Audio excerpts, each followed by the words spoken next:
On vient de raconter l'histoire de Naaman avec les enfants. Et je vous la refais très rapidement et puis je vous dis les 2-3 petites leçons qu'on a trouvées. Alors les enfants, c'est les enfants de la chorale Aquarium. On est en plein camp avec la chorale. Naaman, c'est un soldat syrien et il a une petite servante qui est du peuple d'Israël qui a été déportée quand elle était jeune. Et il est atteint de la lèpre. C'est un homme aimé par son roi, mais qui est malade, gravement malade. Et la petite servante se dit, eh bien, il faudrait que mon maître aille voir le prophète de Dieu en Israël parce qu'il pourra le guérir. Naaman en parle au roi de Syrie, qui l'envoie en Israël avec des cadeaux, de l'argent, de l'or. Naaman rencontre d'abord le roi d'Israël qui comprend pas bien ce qui se passe, parce que le roi d'Israël s'est éloigné de Dieu et des prophètes. Et puis quand le prophète apprend en fait que le roi d'Israël a pas compris la venue de Naaman, il dit envoyez-moi Naaman et il pourra être guéri.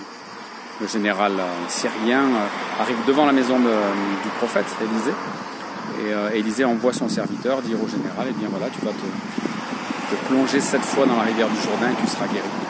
Et là, dans cette histoire, ce qui est surprenant, c'est que Naaman se met en colère et il descend pas, il veut rentrer chez lui. Non seulement le prophète a refusé de le voir, mais en plus il envoie 7 fois dans une rivière. Il n'y a pas de prière, il ne touche pas avec ses mains. Naaman dit clairement ce que j'avais imaginé, c'est que le prophète sortirait, qu'il prierait pour moi, qu'il poserait sa main sur la blessure et que je serais guéri. Et là, les serviteurs vont avoir beaucoup de courage, et ça montre qu'ils aiment leur maître. Ils disent quand même, si le prophète t'a demandé quelque chose de difficile, tu l'aurais fait. Donc, pourquoi est-ce que tu essaies pas de faire cette chose toute simple, de te plonger 7 fois? Naaman va se plonger 7 fois dans le Jourdain, il va être guéri de sa lèpre. Et c'est vraiment une belle leçon. Non seulement il va être guéri, mais il va dire, voilà, le Dieu d'Israël est le vrai Dieu.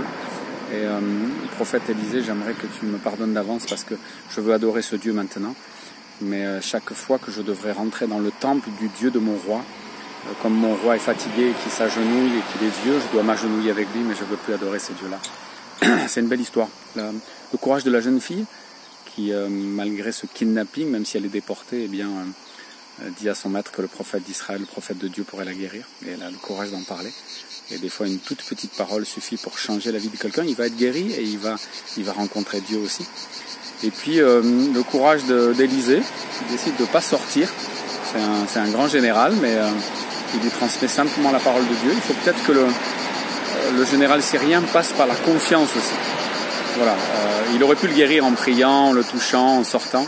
Il lui demande d'avoir confiance et de se plonger 7 fois dans le Jourdain. Il y a une épreuve pour le général. Et puis l'humilité du général qui, même s'il s'est mis en colère, écoute le conseil de ses serviteurs qui lui disent quand même tu devrais essayer.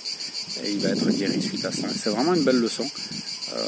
Parfois Dieu nous demande d'écouter les plus simples, nos serviteurs, nos servantes, même si on n'en a pas beaucoup, ceux qui nous semblent moins cultivés, moins intelligents que nous, ceux qui sont sous notre autorité parfois, nos enfants. Et ceux-là peuvent être des messagers de Dieu. Il nous faudra beaucoup d'humilité, et ça peut nous amener vers la guérison et parfois même nous ramener à Dieu. Voilà, l'histoire de Naaman peut être votre histoire aussi. Si vous dites d'un coup, mais en fait, ce petit gars qui n'a pas beaucoup de vues sur TikTok et sur Instagram, peut-être qu'il est en train de me parler du vrai Dieu. Et peut-être qu'il faut que je l'écoute. Ou bien vous rencontrerez quelqu'un qui va vous toucher par sa simplicité, qui va vous donner un conseil, et ce conseil va changer votre vie. Sachez aussi que nous, les chrétiens, simplement, notre petit conseil, notre courage dans une parole à prononcer, peut amener la guérison sur la vie de quelqu'un ou la conversion.